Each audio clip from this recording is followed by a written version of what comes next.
சத்திரிய சான்றோர் படை மாநில ஒருங்கிணைப்பாளர் பிரபாகரன் அவர்களை சந்திக்க உள்ளோம். வணக்கம் சார். வணக்கம் சார். வணக்கம். இப்போ ஆலங்குளம் தொகுதிக்கு உங்கள் நிறுவன தலைவருக்கு வேட்புமனு தாக்கல் செய்திருக்கீங்க. சிறையில் இருக்கும் ஒருவருக்கு போய் எப்படி வேட்புமனு தாக்கல் செய்திருக்கீங்க? இது எப்படி மக்கள் ஏத்துக்குவாங்களா? ஒரு சிறையில் இருக்கிறவங்க வேட்புமனு தாக்கல் பண்றாங்க, அவருக்கு அந்த ஓட்டு மக்கள் அளிப்பாருன்னு எதிர்பார்க்குறீங்களா? கண்டிப்பாக சிறையில் இருக்கிற ஒரு நபருக்கு ஓட்டு உரிமை இருக்குது. சிறையில் இருக்கிறவர் அரசால் தண்டிக்கப்படாத வரை அவருக்கு ஓட்டு உரிமை எலெக்ஷனில் நிற்கிறதுக்கோ எல்லாத்துக்கும் உரிமை இருக்குது. அது இல்லாமல் ஒரு போராட்ட களத்தின் நாயகன் அப்படின்னு சொன்னால் அது சத்திரிய சான்றோர் படை கட்சியின் நிறுவன தலைவர் ஹரிநாடார் தான். அதனால் கண்டிப்பாக இந்த வாட்டி ஆலங்குள தொகுதியில் பெருவாரியான வாக்கு வித்தியாசத்தில் வெற்றி பெறுவார் அப்படின்னு நாங்கள் நம்பிக்கையோடு செயல்பட்டுக்கிட்டு இருக்கோம். வேறு அப்புறம் அது போக எப்படி அப்படின்னா, இப்போ வெற்றி பெற்றுவாருங்க. இப்போ அங்கே பணியாற்றத்துக்கு ஒரு வேட்பாளர் இல்லாமல் வாக்கு கேட்க மக்களிடம் செல்லும்போது எதை முன்னிறுத்தி உங்கள் நிர்வாகிகள் வாக்கு சேகரிப்பாங்க? நீங்க அங்க வாக்கு, ஏன்னா வேட்புமனுக்கு நீங்க தான் போயிருக்கிறீங்க, பிரச்சாரத்துக்கு நீங்க போவீங்களா? பிரச்சாரத்துக்கு எங்களுக்கு அதாவது இந்த ஹரிநாடாருக்கு ஆலங்குளத்தின் மாவட்ட செயலாளர் அலெக்ஸ் ராஜா அப்படின்றவரை முகவராக போட்டிருக்காங்க. ஹரிநாடாருக்கு முகவர் அவர் தான். அதனால் ஆலங்குளம் தொகுதியை ஃபுல் அண்ட் ஃபுல் வேட்புமனு தாக்கல் பண்ணதுலேருந்து அந்த தொகுதியில் ஓட்டு வாங்குகிற அனைத்து விஷயத்தையுமே அலெக்ஸ் ராஜா கண்டிப்பாக பார்த்துக்குவார். கூட எல்லா நிர்வாகிகளும் கூட இருக்காங்க. ஆலங்குளம், அம்பாசமுத்திரம், திருநெல்வேலி இப்படி இருக்கிற எல்லா நிர்வாகிகளும் ஒன்று சேர்ந்து இந்த எலெக்ஷனில் பெரிய வெற்றியை தேடி தருவாங்க அப்படின்னு நாங்கள் நம்புகிறோம். தொடர்ந்து ஆலங்குளம் தொகுதிகள் மட்டும் ஹரிநாடார் போட்டியிடுவதற்கு காரணம்? அதாவது எங்கள் சமுதாய சொந்தங்கள் நிறைய நம்ம தென் மாவட்டங்களில் எல்லா தொகுதியிலையும் இருக்காங்க. ஆலங்குளம் தொகுதியில் நிறைய தேவைகள், அதாவது எப்படி சொல்கிறது அப்படின்னா, வேலைவாய்ப்பு விஷயமா ஆலங்குளம் தொகுதி ரொம்ப பின்தங்கி இருக்குது. அந்த வேலைவாய்ப்புகளை உருவாக்குறதுக்கு கண்டிப்பாக போராட்ட விஷயங்களை பண்ணுவார். அதை முன்னெடுத்து செய்கிறதுக்கு தான் ஆலங்குளம் தொகுதியை தேர்ந்தெடுத்து தொடர்ந்து பாடுபட்டுக்கிட்டு இருக்கார். இப்போ பார்த்தீங்கன்னா திரு ராக்கெட் ராஜா அவர்களும் ஒரு காலத்தில் ஒன்றாக இருந்தவர்கள், அவரும் இப்போ தனியாக வேட்புமனு தாக்கல் பண்ணியிருக்கிறாரு. இவர் ஹரிநாடார் தனியாக பண்ணியிருக்காங்க. இவர்களுக்குள்ளே ஒற்றுமை இல்லாமல் நிற்கும் போது இவர்களே ஒற்றுமை இல்லை, இவர்களுக்கு ஏன் வாக்களிக்க வேண்டும் தான் மக்களோட மனநிலை இருக்கும்.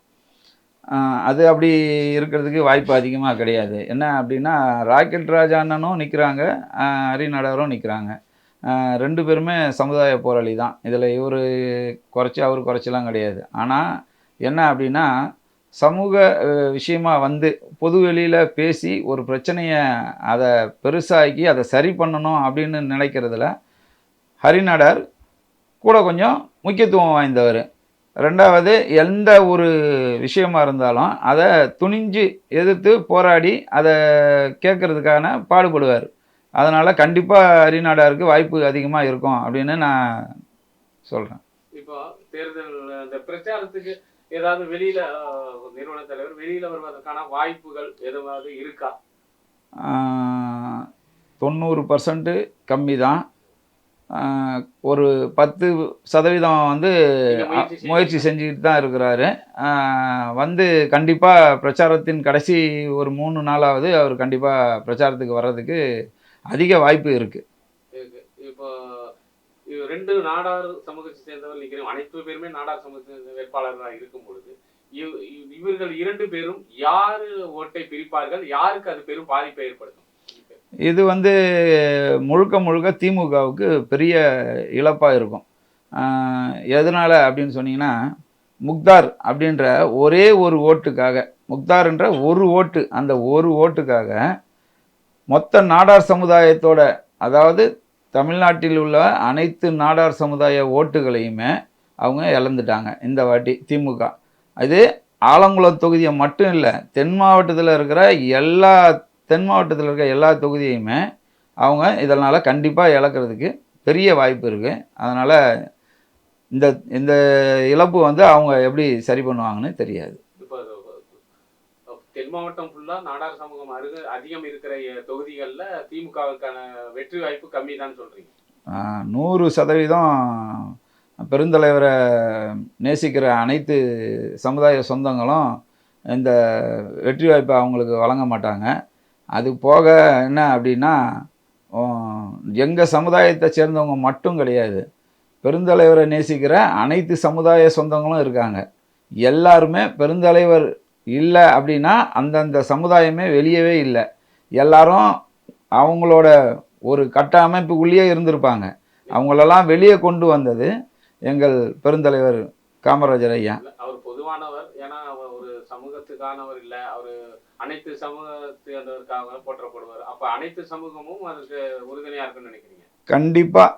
ஏன்னா எல்லா சமுதாயத்துக்குள்ளேயும் இந்த ஒரு கொந்தளிப்பு இருக்குது. என்னென்னா, பெருந்தலைவரை ஒரு இழிவுபடுத்தி பேசிய ஒருத்தரை இதுவரைக்கும் கூப்பிட்டு ஒரு சின்ன விசாரணை கூட பண்ண முடியாத அளவுக்கு அவங்களுக்கு அதான் எப்படி சொல்கிறதுனா தைரியம் இல்லையா?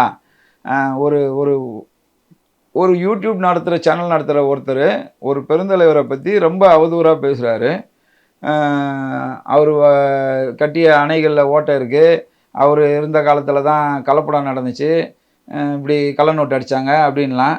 இதுக்கெல்லாம் ஏதாவது ஆதாரம் அவர்கிட்ட இருந்துச்சுன்னா அவர் என்ன சொன்னாலும் அதை செய்கிறதுக்கு எங்கள் நாடார் சமுதாய சொந்தங்கள் அனைவரும் செய்கிறதுக்கு தயாராக இருக்கும். நீங்கள் இப்படி பேசுகிறீங்க. இப்போ நாடார் சமூகத்திலேயே இந்த ஒற்றுமை இல்லாததுனால தான் திமுக அரசு அவர் மீது நடவடிக்கை இல்லைன்னு பார்க்குறீங்களா? இல்லை அதிலே திமுகவிலேயே அமைச்சர்கள்லாம் இதுக்கு குரல் கொடுத்துருந்தா அது அதுக்கு ஏதான ஒரு தீர்வு கிடைச்சிருக்குன்னு நினைச்சுக்கலாம்? கண்டிப்பாக. அதாவது திமுகவில் இருந்த அமைச்சர்களோ எம்எல்ஏக்கள் இவங்க எல்லாருமே கொஞ்சம் குரல் கொடுத்துருக்கணும் நாடார் சமுதாயத்து. ஏன்னா அவங்க வந்து அவரை நாடார்னு நாங்கள் எங்கள் பெருந்தலைவரை நாங்கள் சொல்கிறது கிடையாது, எங்களுடைய குலக்கடவுள்.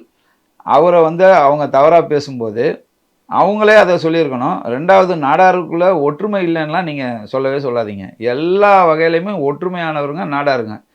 என்னன்னா, ஒரு இடத்துக்கு போகிறதுக்கு ஒரு பிரச்சனையை, இப்போ இந்த முக்தார் பிரச்சனையை பார்த்தீங்கன்னா உங்களுக்கு தெரிஞ்சிருக்கும். கிட்டத்தட்ட 200-250 இடங்களில் அவர் மேலே எஃப்ஐஆர் பதிவாயிருக்கு.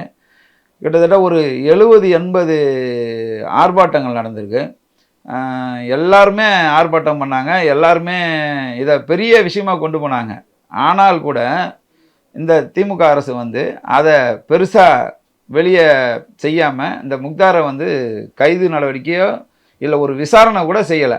இது வந்து அவங்களுக்கு ஒரு பெரிய இழப்பாக இருக்கும். இப்போ பார்த்தீங்கன்னா சார், நீங்கள் எதிர்கட்சி தலைவர் எடப்பாடி அவர்கள், பிஜேபி மாநில தலைவர் நயனாரெல்லாம் சந்திச்சிருக்கீங்க. இது வந்து கூட்டணி பற்றி பேச போனீங்களா இல்லை மரியாதை நிமித்தமாக சந்திப்பா? கூட்டணி விஷயமா போல, அதாவது மரியாதை நிமித்தமாக தான் போயிருந்தோம். நாங்கள் வந்து எங்கள் நிறுவன தலைவர்கிட்ட பேசலை, கூட்டணி பேசுகிறது தான். ஆனால் நான் போய் கூட்டணி விஷயமாக தான் பேசினேன். என்ன அப்படின்னா, எங்களுக்கு ஆலங்குளம் சட்டமன்ற தொகுதியை ஒதுக்கி கொடுங்க, தென் மாவட்டத்தில் நாங்கள் எல்லோரும் சத்திர சான்றோர் படை கட்சியின் சார்பாக எல்லோரும் நல்லா சிறப்பாக வேலை செஞ்சு தருவோன்னு. நயினார் நாகேந்திரனையும் நாங்கள் அப்படி தான் போய் பார்த்தோம். ஆனால் அவங்க வந்து அதுக்கான ஒரு ஒப்புதல் வந்து எங்களுக்கு வழங்கலை. அதனால் நாங்களும் வந்து கூட்டணிக்குன்னு சொல்லி எங்கேயும் சொல்லி பேட்டி கொடுக்கல. நாங்கள் வந்து உங்களை மரியாதை நிமித்தமாக சந்திச்சுட்டு வந்தோம் அப்படிங்கிறது மட்டும்தான் எங்களோட உண்மையான தகவல். கூட்டணி செய்யல, இப்ப திமுக இதை செய்து விட்டது, அவருக்கு நடவடிக்கை இல்லாத போது அதை எதிர்க்கும் எதிர்கட்சியா இருக்கிறவர்களுக்கு உங்க ஆதரவு கொடுத்துருக்கலாம்ல, அதுக்கான ஒரு தீர்வு கிடைக்கிறதுக்கு அது ஒரு வாய்ப்பா இருந்திருக்கும்ல. அதை விட்டுட்டு நீங்க போய் தனியா நின்று ஒரு சிறு ஓட்டுகள் வாங்கி பிரிக்கிறது வந்து அது திமுகவுக்கே சில சமயத்துல சாதகமாக போறதுக்கான வாய்ப்பு இருக்கு. நாங்கள் அந்த ஒரு விஷயத்த மனசில் வச்சு தான் போய் ஒரு எடப்பாடி ஐயாவையும் நயினார் நாகேந்திரன் எல்லாரையும் போய் பார்த்தோம். இந்த விஷயம் நீங்கள் இப்போ கேட்ட விஷயத்த வந்து சரி பண்ணணும் நாங்கள் எங்களோட பலத்தை வந்து நாங்கள் எதிர்க்கட்சிக்கு கொடுத்து அதை நிரூபிக்கணும் அப்படின்னு நாங்கள் முயற்சி பண்ணோம். அவங்க வந்து அதை ஏற்றுக்கலை. என்ன அப்படின்னா, சரி இவங்க ஓட்டு நமக்கு என்ன பாதிப்பு வருமோ அப்படின்னு அவங்க நினச்சாங்க.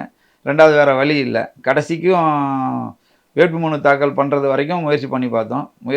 எங்களோட முயற்சியே தோல்வியிலேயே முடிஞ்சிச்சு. சரி, அதனால் அது 2 பேருக்குமே பாதிப்பாக தான் இருக்கும். அது இல்லாமல் நாடார் சமுதாயம் நாங்கள் இனி வரும் காலங்களில் தனியாக நின்று எங்களோட பலத்தை நிரூபிக்கிறதுக்கான வாய்ப்புகள் எல்லா தொகுதியிலையும் நடக்கும். ரொம்ப நன்றி சார். நன்றி.